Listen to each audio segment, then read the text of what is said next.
청취자 여러분, 안녕하세요. 오늘 저희가 좀 깊이 파고 들어볼 자료는요. 바치어만의 Jesus Interrupted라는 책의 일부입니다. 네, 안녕하세요. 이번 분석 주제가 바로 기적, 특히 그 예수의 부활이라는 사건을 역사학적 관점에서 어떻게 볼 수 있나 이거거든요. 네, 맞습니다. 과연 역사학이 기적이라고 불리는 사건들에 대해서 뭘 말해줄 수 있을까요? 오늘 한번 자세히 살펴보겠습니다. 네, 그러니까 핵심 질문은 이거예요. 역사학자들이 과연 기적적인 주장을 어떻게 다루는가, 그리고 그런 사건들을 연구할 때 이 역사학이라는 방법론 자체가 갖는 어떤 본질적인 한계는 뭘까? 오늘 자료가 바로 이 역사학자들이 어떻게 일하는지, 특히 기적 같은 사건을 어떻게 다루는지에 초점을 맞추고 있습니다. 좋습니다. 그럼 바로 한번 들어가 보죠. 자료를 보면 예수의 십자가 처형 자체는 역사적으로 큰 문제는 아니라고 하는데 부활은 완전 다른 문제래요. 이게 왜 그런 거죠? 둘 다 엄청난 사건인데? 아, 그 차이가 정말 중요합니다. 핵심이에요.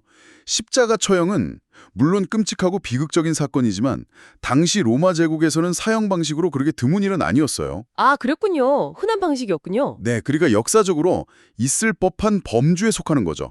근데 부활은 달라요. 이건 그 자연 법칙을 거스르는 말 그대로 기적적인 사건으로 보잖아요. 네, 그렇죠. 역사학자들은 기본적으로 과거 사건에 대한 증거를 가지고 개연성, 그러니까 과거에 실제로 일어났을 가능성이 얼마나 높으냐 이걸 따지거든요. 개연성. 네, 신의 관점이나 신학적인 의미, 예를 들어서 예수가 신학적으로 왜 죽었나 이런 질문은 역사학이 답할 수 있는 영역이 아니에요. 아, 그건 역사학의 범위 바뀌군요. 그렇죠. 역사학자는 그냥 우리가 얻을 수 있는 증거로 재구성할 수 있는 지상의 사건, 그러니까 인간 세상에서 벌어진 일들만 다룰 수 있는 거죠. 그래서 십자가형은 역사적으로 검증 가능한데 죽은 사람이 다시 살아났다는 부활은 역사학 방법론으로는 다루기가 아주 어려운 근본적으로 다른 차원의 문제다 이렇게 보는 겁니다. 그렇군요. 그럼 역사는 통제된 환경에서 반복 실험하는 과학이랑은 완전히 다르다는 말씀이시네요. 실험실에서 결과 확인하는 거랑은 다른 접근법이군요. 정확합니다.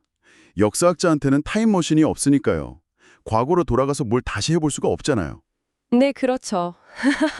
한 번 일어난 일은 그걸로 끝이죠. 그래서 역사학자들은 남아있는 여러 증거들, 문서나 유물, 증언 같은 걸 다 모아서 과거에 아마도 이랬을 것이다 하고 최대한 설득력 있게 재구성하려고 애쓰는 거예요. 근데 이 확실성의 정도라는 게 사안마다 엄청 달라요. 아, 그렇죠.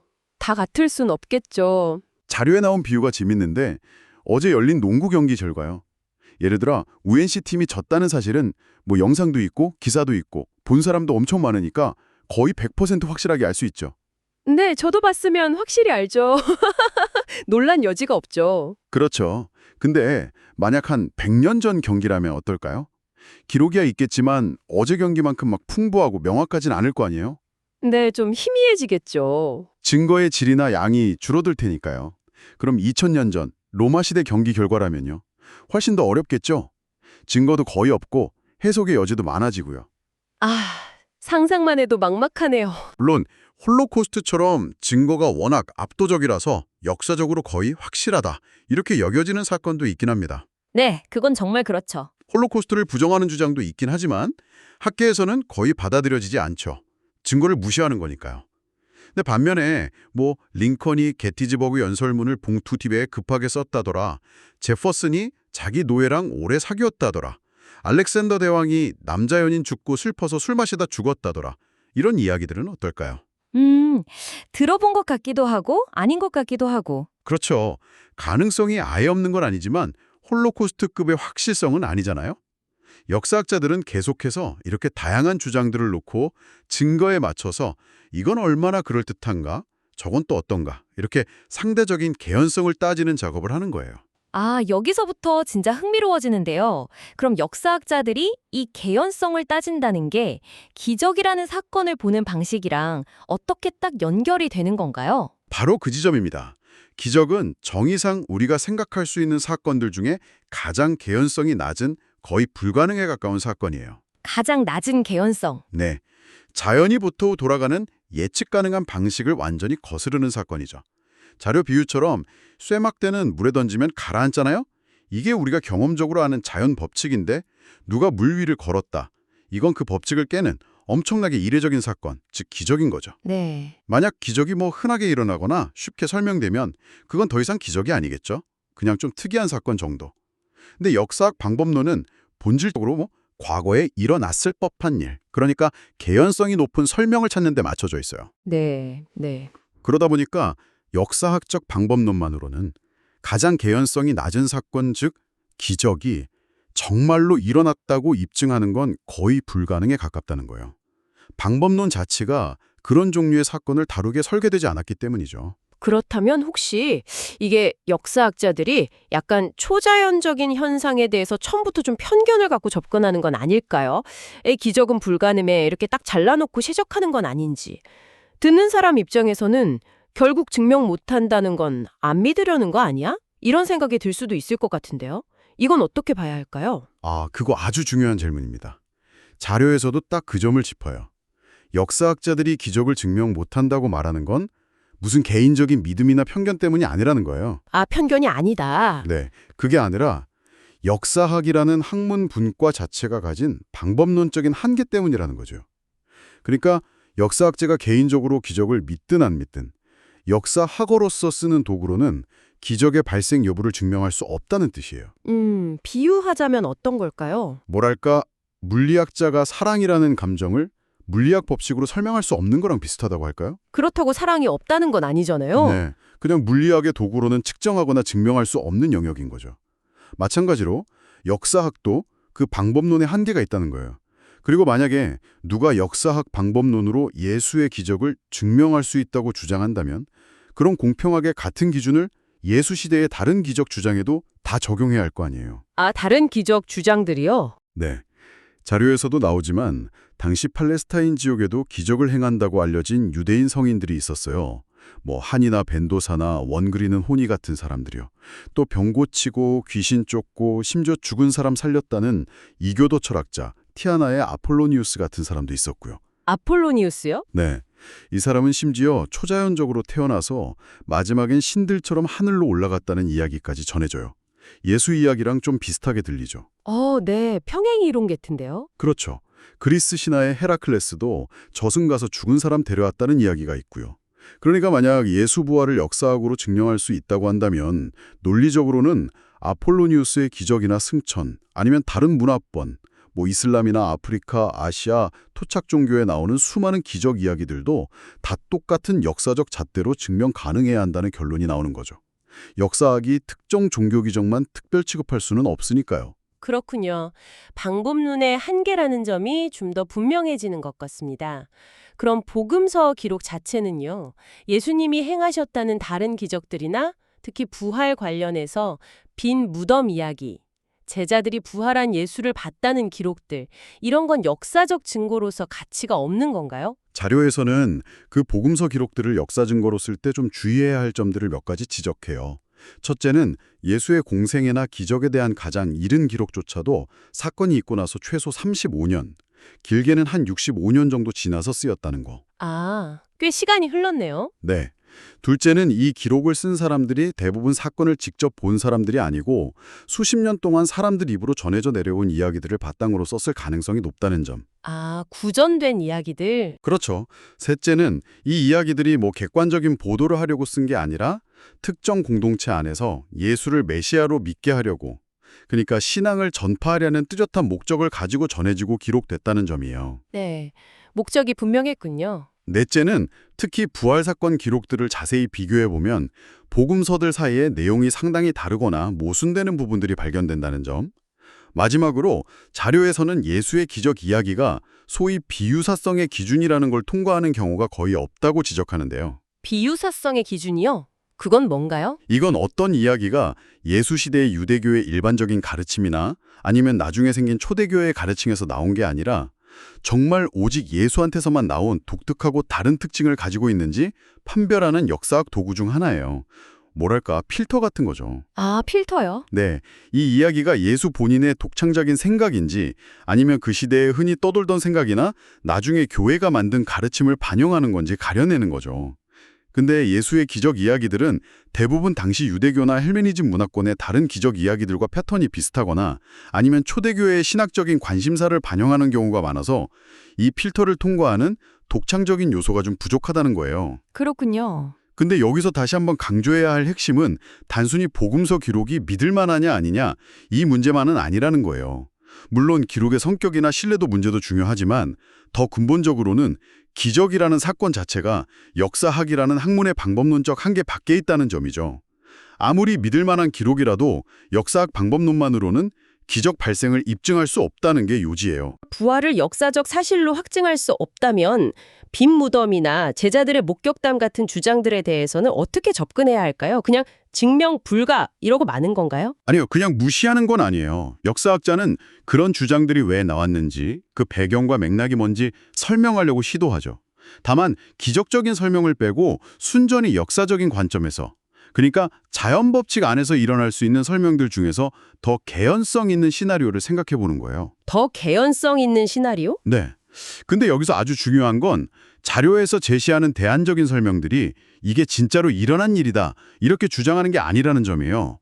오히려 역사적 개연성이라는 개념을 설명하기 위한 가설적인 예시일 뿐이라는 걸 분명히 하고 있어요. 예를 들어 어떤 가설이 있을 수 있을까요? 좀 더 구체적으로 듣고 싶네요. 첫 번째 가설은 빈 무덤에 대한 설명인데요. 자료에서는 이런 상상달인 시나리오를 제시해요. 자, 아리마대 요셉이 자기 가족 무덤에 예수 시신을 임시로 뒀다고 가정해봐요. 네. 근데 그날 밤 예수 추종자 몇몇이 아마 12제자는 아니고 다른 그룹일 수도 있죠. 시신을 제대로 된 곳에 다시 묻어야겠다 생각하고 몰래 무덤으로 간 거예요. 마태복음 빼고는 무덤에 경비병이 있었다는 기록이 없으니까 없었다고 가정해 볼 수 있죠. 네네. 그들이 시신을 꺼내서 옮기는데 마침 야간 순찰 돌던 로마 군인들하고 딱 마주친 거죠.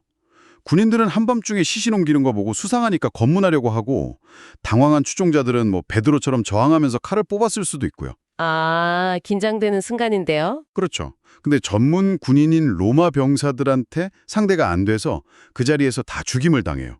이제 로마 군인들 앞에는 신원 미상의 시신 3구, 추종자 2이랑 예수가 남은 거죠. 이거 어떻게 처리하나 난감해진 군인들이 문제를 덮으려고 시신들을 몰래 도시 외곽 쓰레기 처리장 같은 데다 버리는 거예요. 게헨나 같은 곳에요. 아, 그렇게요. 네. 며칠 지나면 시신들은 뭐 들짐승이나 부패 때문에 알아볼 수 없게 되겠죠. 결과적으로 예수의 원래 무덤은 비게 되고 아무도 그 이유를 정확히 모르게 되는 상황이 생길 수 있다는 거죠. 와, 정말 영화 같은 이야기네요. 근데 다시 한번 이게 진짜 일어났다는 주장은 아니라는 거죠. 그렇습니다. 자료 저자도 이게 실제로 일어났다고 주장하는 게 절대 아니에요. 이 시나리오가 비록 좀 믿기 어려워 보여도 죽은 사람이 다시 살아났다는 기적보다는 역사적으로 훨씬 더 개연성이 높은 설명이라는 걸 보여주기 위한 예시일 뿐이라고 명확히 선을 긋고 있어요. 네. 이 가설이 그럴듯하게 들리세요. 아닐 수도 있어요. 매우 희박한 가능성처럼 보일 수도 있죠. 근데 중요한 건 아무리 희박해도 자연 법칙 안에서 일어날 수 있는 사건은 자연 법칙을 초월하는 기적보다는 역사학적 관점에서 덜 불가능하다. 즉, 더 개연성이 높다고 판단된다는 거예요. 이게 바로 역사학적 개연성 판단의 핵심입니다. 역사가는 때론 이런 불편할 수 있는 사고 실험을 통해서 기적적인 주장을 검토해야 한다는 거죠. 알겠습니다. 개연성이라는 잣대가 어떻게 작동하는지 보여주는 예시군요. 그럼 제자들이 부활한 예수님을 직접 봤다고 주장한 그 목격담에 대해서는 어떤 가설이 있을 수 있을까요? 네, 두 번째는 목격담에 대한 가설인데요. 자료에 따르면 사별 후에 겪는 환시 경험, 그러니까 죽은 사람을 아주 생생하게 보거나 만나는 듯한 경험은 심리학적으로 굉장히 잘 알려져 있고 흔하게 보고되는 현상이래요. 아, 환시 경험이요? 네, 사랑하는 배우자나 자녀, 부모님 돌아가시고 나서 그분들을 봤다, 대화했다, 심지어 만졌다고 느끼는 사람들 사례가 정말 많다는 거죠. 때로는 여러 사람이 동시에 비슷한 환시를 경험했다고 주장하기도 하고요. 뭐 가족뿐 아니라 특정 장소에서 성모 마리아가 집단에게 나타났다는 주장처럼요. 네, 들어볼 것 같아요. 때로는 수천 명이 봤다고 주장하기도 하죠. 물론 저자는 이런 주장이 진짜 성모 마리아가 나타났거나 돌아가신 할머니가 무덤에서 돌아왔다는 객관적 사실을 의미한다고 보진 않아요. 그럴 가능성은 극히 낮다고 보는 거죠. 하지만 중요한 건 사람들이 그런 경험을 했다고 진심으로 믿고 주장한다는 사실이에요. 네, 경험 자체는 사실이라고 믿는군요. 그렇죠. 예수에 가장 가까웠던 제자들, 그리고 나중에 바울도 예수 죽음 이후에 그를 봤다고 아주 강력하게 주장했잖아요. 자료는 이게 꼭 그들이 물리적으로 부활한 예수를 만났다는 유일한 설명이 아닐 수도 있다고 제안하는 거예요. 아, 다른 설명이 있을 수 있다. 네. 대신에 그들 역시 다른 많은 사람들처럼 깊은 슬픔과 충격, 그리고 강렬한 믿음 속에서 죽은 예수에 대한 아주 생생하고 실제 같은 환시, 위전, 환각, 할루시네이션을 경험했을 가능성이 있다는 거죠. 제자들은 이런 사후환시에 대한 현대 심리학 지식이 없었잖아요. 그렇죠. 그 시대에는 몰랐겠죠. 네, 그럼 이때 자신들이 겪은 이 강렬하고 압도적인 경험을 자신들의 종교적 믿음 체계, 즉 예수가 메시아고 하나님의 아들이라는 그 믿음 안에서 해석했을 가능성이 높다는 거예요. 예수님이 살아계시다. 하나님이 그를 죽음에서 일으키셨다. 이렇게요. 그럼 예수가 지금 어디 계신가? 우리랑 같이 없네? 그럼 하늘로 올라가셨나 보다? 이런 식으로 경험을 해석하고 의미를 부여했을 수 있다는 거죠. 그것도 하나의 가능성으로 제시하는 거군요. 네, 이 설명 역시 아주 그럴듯하게 안 들릴 수도 있어요. 하지만 순전히 역사적인 개연성이라는 잣대로만 보면 인간의 심리 현상으로 설명될 수 있는 환시 경험이 물리적인 부활이라는 기적보다는 더 개연성 있는 설명으로 간주될 수 있다는 거예요. 물론 이 가설 역시 증명될 수는 없지만 역사학적 방법론 안에서는 더 가능성 높은 설명으로 고려될 수 있다는 거죠. 정말 흥미로운 분석이었습니다. 빈 무덤이나 목격담 같은 핵심 주장들에 대해서 기적이 아닌 다른 방식으로 설명하려는 역사학적 시도들을 들어보니까 역사라는 도구가 가진 어떤 명확한 강점과 동시에 또 뚜렷한 한계도 보여주는 것 같네요. 맞습니다. 결국 이 모든 논의가 우리에게 던지는 핵심 질문은 이거예요. 예수의 부활을 어떻게 이해해야 하는가? 이 자료의 결론은 명확합니다. 부활에 대한 믿음은 역사적 증거를 막 쌓아서 개연성을 판단해서 생기는 게 아니라 궁극적으로는 신앙, 페이스의 영역에 속한다는 거죠. 아, 신앙의 영역. 네, 역사학자들은 자신들의 학문적 방법론, 즉 개연성에 기반한 증거 분석이라는 틀 안에서 일하기 때문에 부활이라는 극도로 개연성 낮은 사건을 아마도 일어났을 법한 역사적 사실로 확립할 수가 없어요. 역사학자들은 부활에 대한 주장이 어떻게 생겨났고 퍼졌는지, 그 역사적 맥락이 뭔지는 분석할 수 있죠. 하지만 기적 자체가 정말 일어났는지를 확인하는 건 역사학이라는 도구상자의 능력을 벗어나는 일이라는 거예요. 도구상자 비유가 와닿네요. 네, 결국 역사학의 도구상자에는 기적이라는 못을 박을 망치가 없는 셈이에요. 다른 종류의 확신, 즉 신앙이 필요한 영역인 거죠. 믿는 분들은 역사적 증명이 완벽해서 믿는 게 아니라 신앙을 통해서 기독교의 핵심 주장을 받아들이는 것이고요. 역사 탐구의 경계, 특히 종교적 믿음과 얽힌 이런 비범한 사건들을 다룰 때 우리가 과거에 대해 뭘 알 수 있고 또 어떻게 알 수 있는지 좀 근본적인 질문을 던지게 만드는 분석이었습니다. 증거의 본질이나 해석, 또 방법론의 한계 같은 것에 대해 다시 생각해보게 되네요. 네, 바로 그 지점이 오늘 분석해서 청취자 여러분께서 각자 좀 생각해 보실 수 있는 중요한 질문거리라고 생각해요. 신앙과 깊이 연결된 역사적 주장을 만났을 때 여러분은 다양한 종류의 증거나 알매 방식들을 어떻게 평가하고 받아들이시겠어요? 네, 정말 중요한 질문이네요. 무엇을 역사적 증거로 볼 것인가? 또 어떤 기준을 적용해서 그 주장의 타당성을 판단할 것인가? 이건 단순히 과거 사건을 넘어서 지금 우리가 정보를 접하고 판단하는 방식에 대해서도 한번 돌아볼 기회를 주는 것 같습니다. 스스로에게 한번 던져볼 만한 흥미로운 질문이 아닐까 싶어요.